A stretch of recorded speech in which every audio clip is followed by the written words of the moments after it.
Aziz obunachilar, bu videoni qo'yishdan asosiy maqsad doimiy mahsulotni reklamasi uchun yo qaysidir bir urug'da yangi kelganini qo'yib borishimiz mumkin.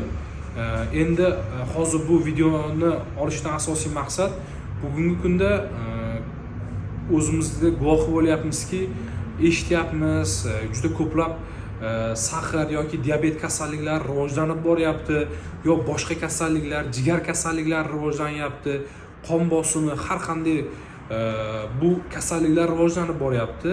Endi men ba'zan bu narsani kuzatib boraman.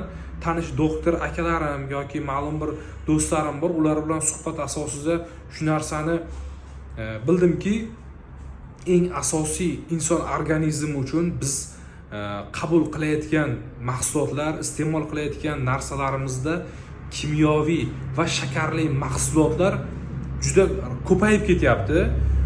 Xuddi shunday ekan, o'shaning orqasidan aytaylik, turli xil kasalliklar uchun yo'l ochilyapti. Endi biz mana bunday sof, toza, ekologik mahsulotlarni o'zimizni agrotimizda yetishtirsak, rivojlantirsak, qisman bo'lmasa ham katta bir o'zimiz uchun foydali bo'ladi. Sog'lom ovqatlanishni yo'lga qo'yish uchun men o'zim ham doim sog'lom ovqatlanishga harakat qilaman. Ba'zan nondan cheklov qo'yishimiz mumkin, lekin mana bunday tabiiy, o'zimizni tabiatdan oladigan mahsulotlarimiz, vitaminlarimiz aynan mana shu urug'larda bo'ladi.